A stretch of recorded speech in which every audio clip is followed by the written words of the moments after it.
wabarakatuh. Selamat pagi. Perkenalkan, saya Faradisa Anindita, SSI MSI, dosen pada program studi kimia, Fakultas Sains dan Teknologi Universitas 19 November Kolaka. Perkenankan saya untuk menjelaskan terkait mata kuliah yang saya ampu, yaitu mata kuliah Kimia Anorganik 2 dengan metode DIA, Delivery, Interaction, and Evaluation. Sebagai informasi, video ini dibuat dengan tujuan untuk memenuhi salah satu persyaratan pada sertifikasi dosen tahun 2025, yaitu pernyataan diri dosen dalam unjuk kerja Tridharma Perguruan Tinggi yang disingkat dengan PDD UKTPT bidang pengajaran. Saya akan mulai menjelaskan terkait deskripsi singkat mata kuliah Kimia Anorganik 2.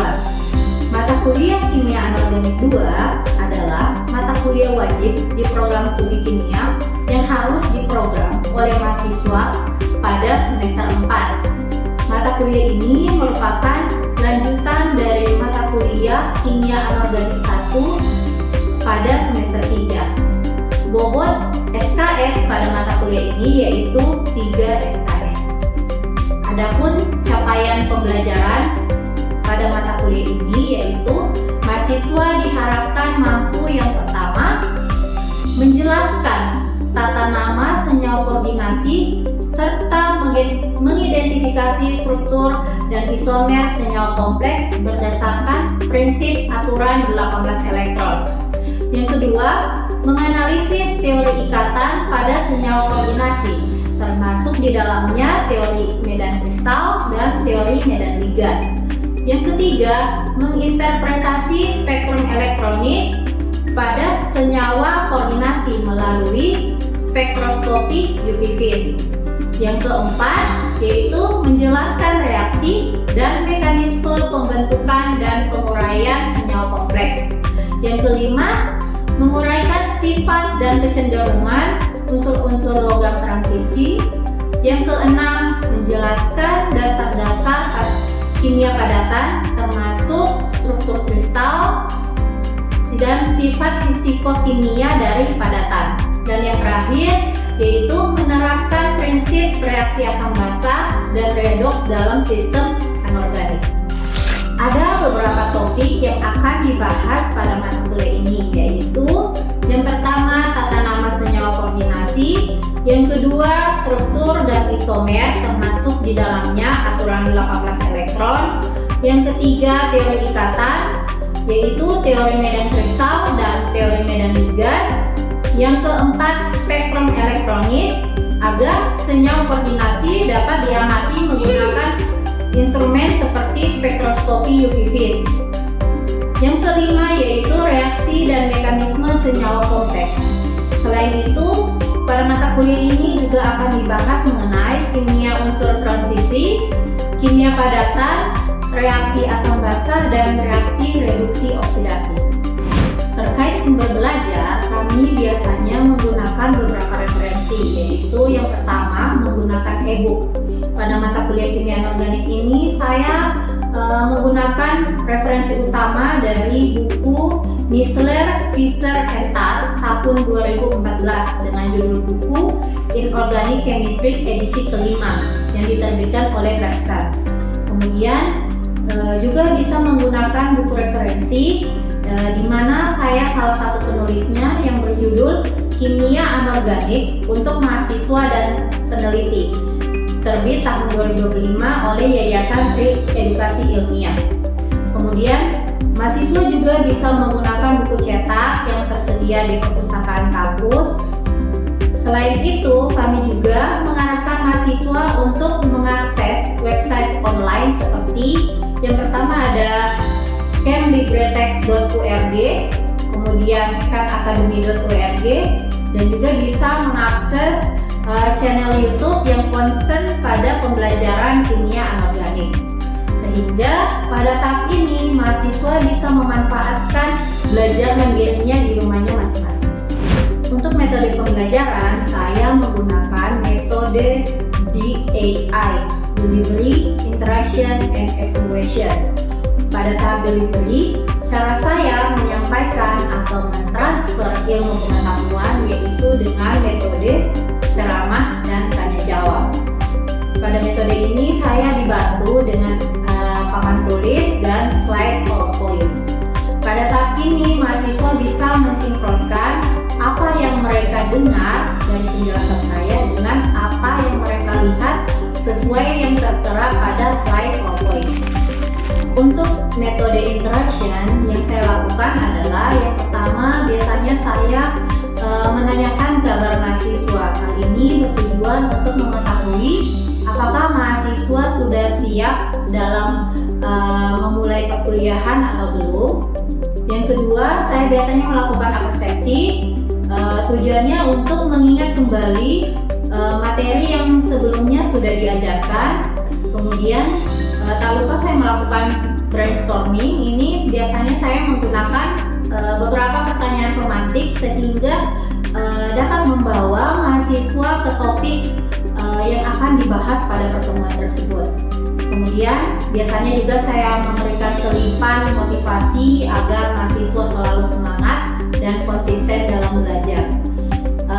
Kemudian di akhir-akhir pembelajaran biasanya saya memberikan latihan kepada mahasiswa. Jadi dalam proses ini mahasiswa yang beruntung akan maju ke depan dan menyelesaikan permasalahan yang saya berikan. Sementara mahasiswa yang lain akan mengerjakan di bangkunya masing-masing.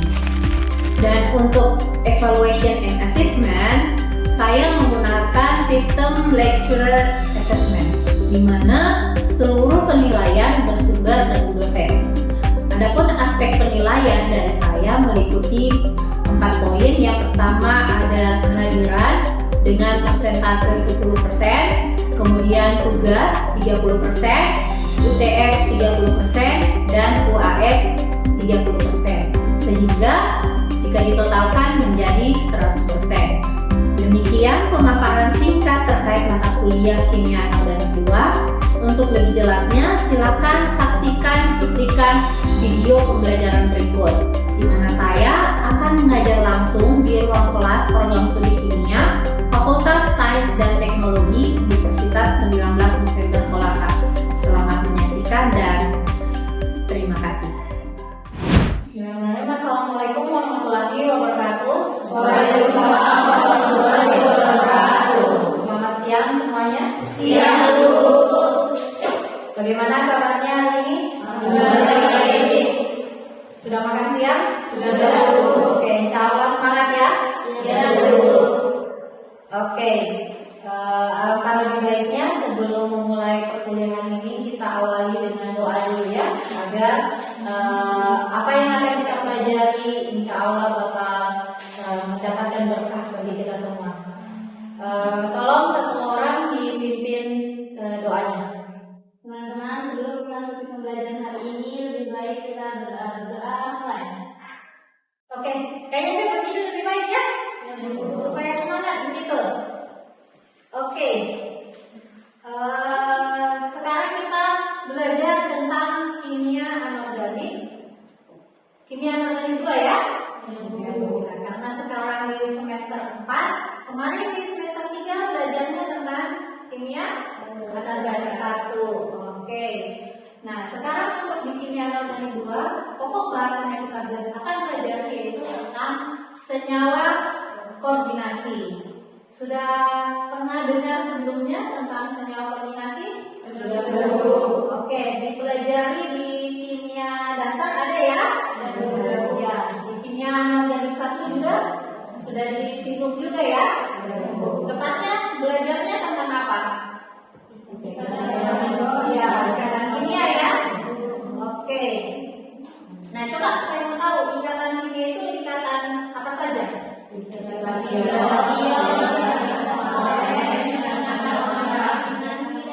Oke, kalau ikatan koordinasi masuk di mana? Kalau koordinasi, ikatan kovalen. Jadi dia termasuk dalam ikatan kovalen. Dinamakan dengan ikatan kovalen koordinasi. Oke, jadi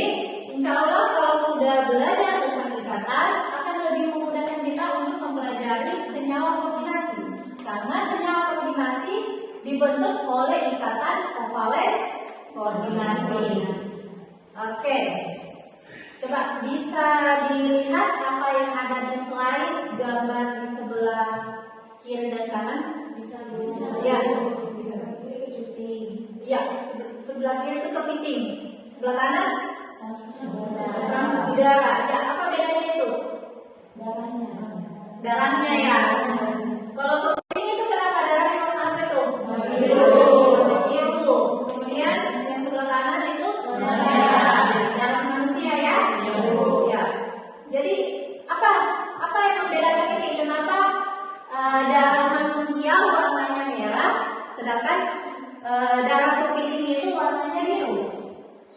Oke, silakan. Darah kepiting itu mengandung protein yang disebut sebagai hemosianin. Di sini berfungsi sebagai pengangkut oksigen ke dalam darah hewan tertentu, contohnya seperti lobster, kepiting, dan udang. Kemudian, kenapa darah manusia berwarna merah? Karena mengandung protein yang disebut dengan hemoglobin yang berfungsi sebagai pengangkut oksigen. Oke, cepat sekali ya. Ya, tepuk tangan teman-temannya. Oke, itu ya. Nah, jawabannya itu ya tadi ya. Ada dua senyawa yang menyebabkan kenapa darah itu ada yang satunya warnanya biru dan yang satunya warnanya merah. Ini yang pada hewan-hewan tertentu ya, kepiting, apa tadi, lobster, darahnya biru adalah pada senyawa ini. Yang di sebelah kiri ini itu adalah senyawa hemosianin. Ya, jadi dia tugasnya mengangkut oksigen, ya, oksigen ke dalam seluruh tubuh, gitu ya. Kalau yang di sebelah kanan ini adalah hemoglobin ya, pada kita manusia. Jadi tugasnya juga sama-sama yang mengangkut oksigen, tapi warnanya beda. Kenapa? Karena pada si hemosianin dia mengandung logam yang namanya tembaga, Cu, gitu ya. Sedangkan pada hemoglobin mengandung logam yang namanya besi. Jadi si logam-logam ini yang menyebabkan perbedaan warna tadi. Seandainya mungkin kita manusia yang mengangkut ini adalah ada tembaga di dalam darahnya kita, mungkin darah kita juga biru, itu mungkin ya. Asal usul darah biru ya. Ya, yang bercanda ya. Terbiasa saja. Oke. Itu ya. Jadi yang membedakan adalah dua itu. Si hemosianin itu ada tembaganya dan besi yang darah kita warna merah itu disebabkan oleh besi ya pada hemoglobin ini. Nah, kedua contoh senyawa ini adalah contoh dari senyawa koordinasi yang berperan penting dalam sistem biologis kita, gitu ya. Bisa dipahami? Oke, next. Nah, mengapa kita belum mempelajari senyawa koordinasi? Itu apa sih? Capek-capek mau belajar ini? Coba ada mungkin yang bisa menjelaskan atau memberikan contoh senyawa koordinasi selain tadi apa tadi? Darah pada hewan atau darah pada manusia. Ada yang contoh lain? Baik, silakan Nasri. Klorofil. Oke. Dia logam apa yang di dalam darah? Kemudian di bidang industri. Nah, ini ada yang namanya katalizolit dan kompleks Ni. Nah, ini mempercepat reaksi kimia. Nah, ini tugas kita sebagai orang kimia. Tugas kita ini nanti membuat katalis ini.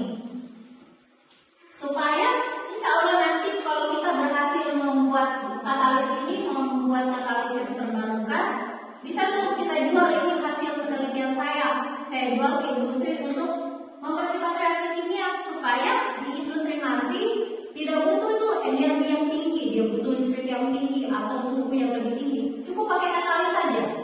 Nah, ini tugas kita orang kimia ini, kita bisa kaya itu dengan jual katalis itu ke industri. Nah, nanti apa siapa tahu nanti mau masuk di apa namanya di lingkungan industri kerja setelah ini jadi sarjana kimia. Oh, saya pengalaman riset saya membuat katalis zeolit sebagai absorben misal. Katalis ya zeolit bisa sebagai katalis, bisa sebagai absorben. Nah, itu bisa di apa namanya sebagai daya jual kalian ke industri. Pengalaman saya sebagai sarjana kimia, saya bisa buat ini buat ini.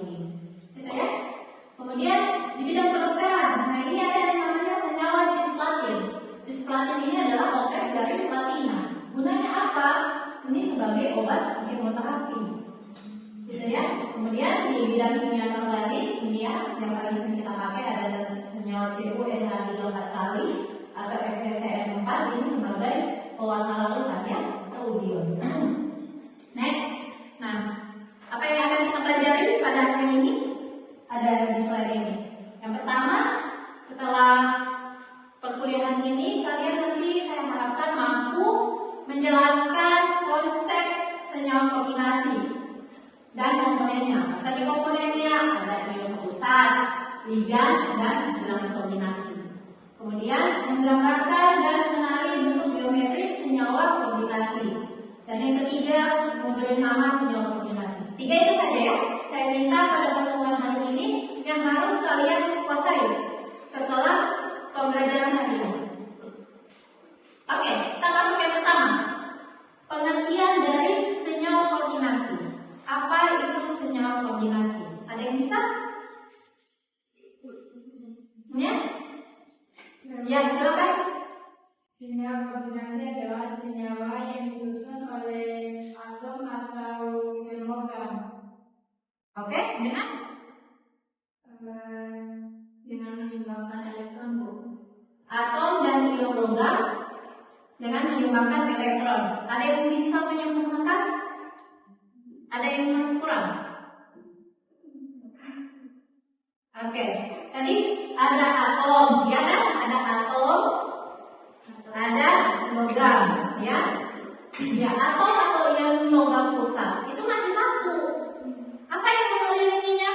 Ada ligan, gitu ya.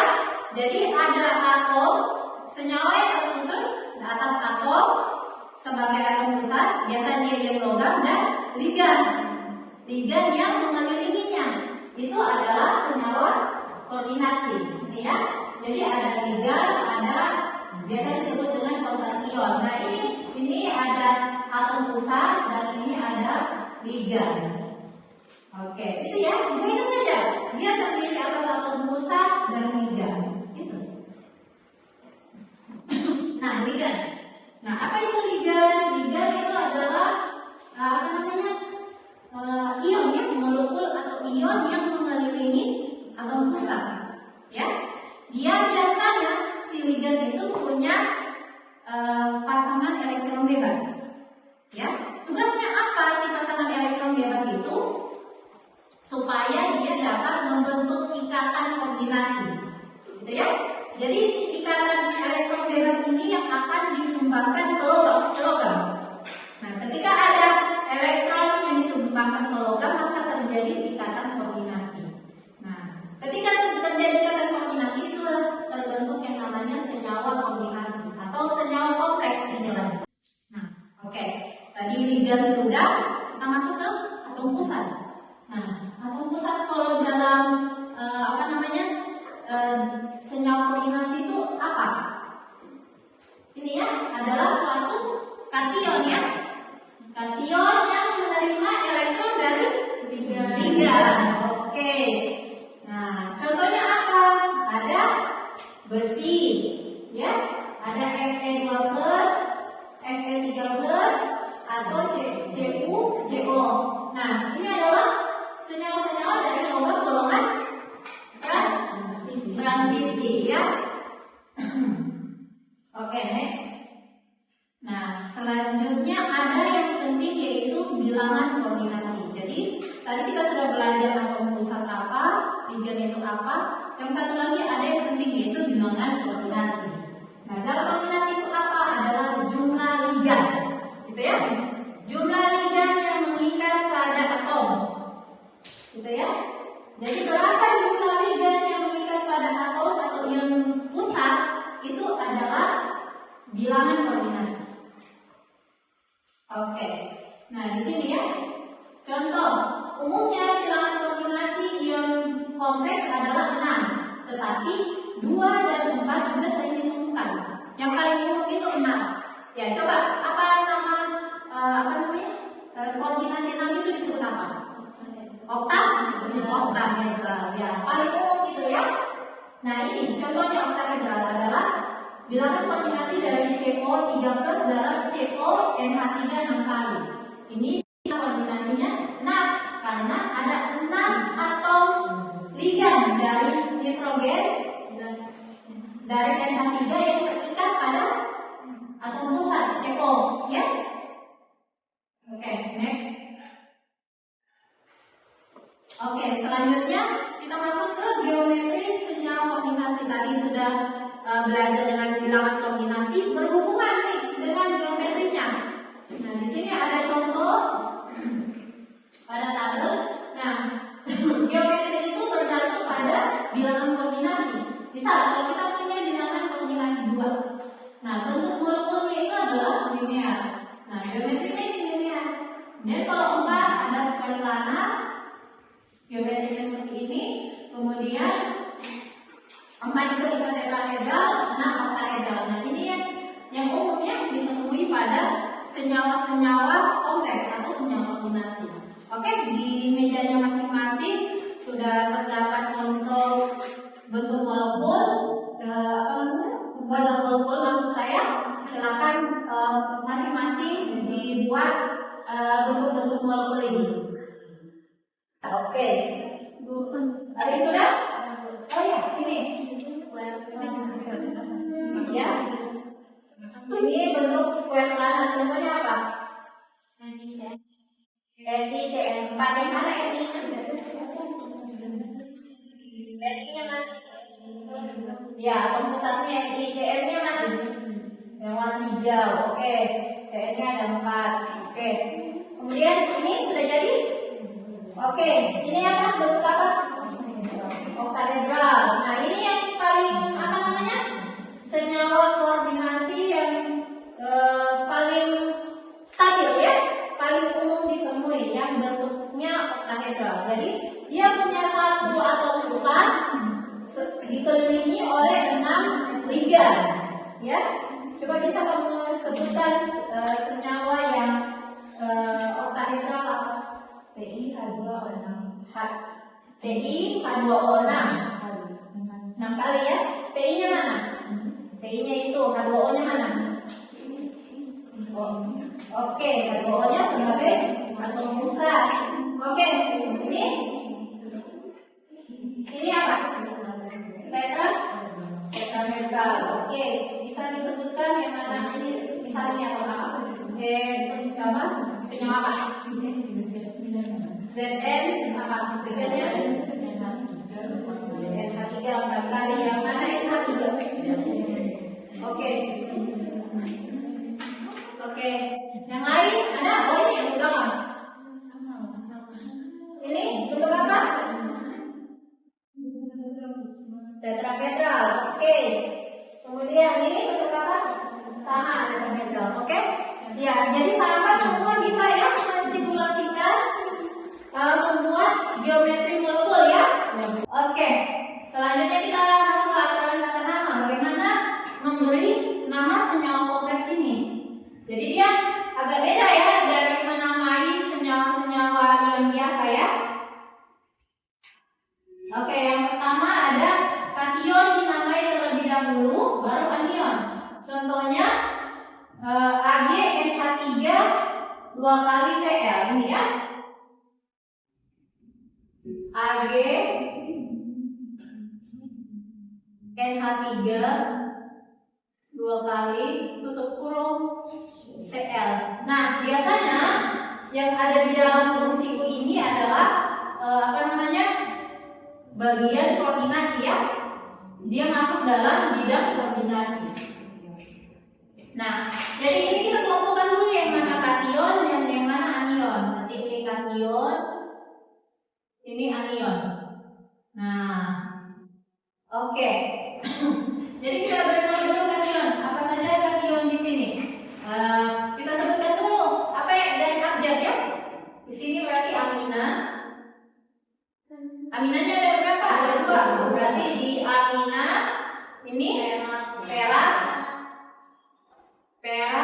Peraknya ada berapa? Perak 1 ya. Itu adalah bilangan koordinasi ya. Perak 1. Kemudian anionnya klorida. Oke. Nah, di sini ada latihan soal. Ini ada 6 nomor. Saya minta 3 nomor dikerjakan sekarang, sisanya jadi PR di rumah ya. Jadi latihan di rumah. Ada yang bisa kerjakan? Ya, ya. Erni ada lagi? Oh, Nafil ada lagi? Ya, Normila. Ya, siapa yang duluan? Oke, silakan. Gimana? Oke.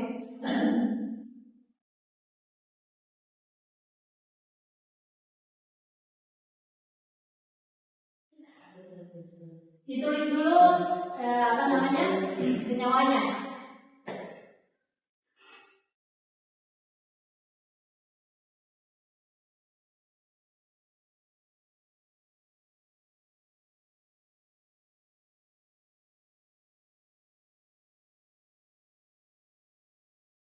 Ayo kita lihat sama-sama ya.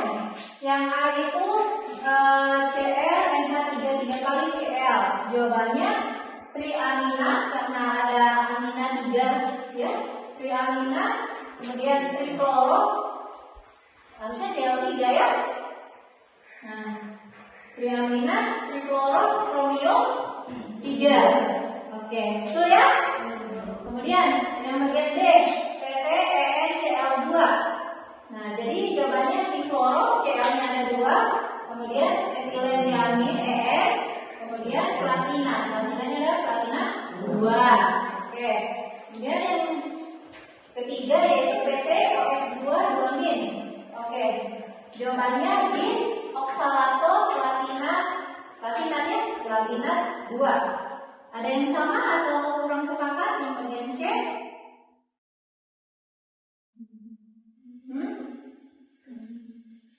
Kalau awalan bis boleh nggak? Kalau nggak ada awalan di ditri. Harusnya awalannya di ya. Oke, awalan bis bisa dipakai kalau sudah ada awalan di tri dan seterusnya ya. Jadi awalannya harus di ya. Di oksalato platinat 2. Oke, jelas? Oke. Selanjutnya nih ada oleh-oleh nih pulang ke rumah. Ya, supaya belajar ya.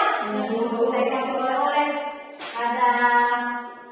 Ada 7 nomor nih oleh-oleh. Jadi ini gambarkan struktur senyawa kompleks. Jadi kebalikannya. Tadi kan yang sebelumnya memberi nama. Nah, yang ini suruh gambarkan nih, karena sudah ada namanya, gambarkan strukturnya. Oke? Oke. Dikerjakan, dikumpulkan minggu depan ya, teman selanjutnya. Oke, nanti ini silakan saya bagikan juga slide-nya. Oke. Untuk mengakhiri kuliah kita pada siang hari ini, boleh saya minta 1 atau 2 orang yang bisa menyimpulkan apa saja yang kita sudah pelajari pada pertemuan hari ini. Oke, silakan Astrid. Kali ini kita mempelajari tentang kimia kombinasi, yang mana di dalamnya mempelajari tentang pengertian senyawa kombinasi, macam-macam beta-kation, ion pusat, ligan, bilangan koordinasi, bentuk geometri koordinasi, dan memberi nama senyawa kombinasi. Oke, demikian perkuliahan kita. Saya akhiri dengan ucapan terima kasih. Wabillahi taufiq wal hidayah. Wassalamualaikum warahmatullahi wabarakatuh. Waalaikumsalam warahmatullahi wabarakatuh.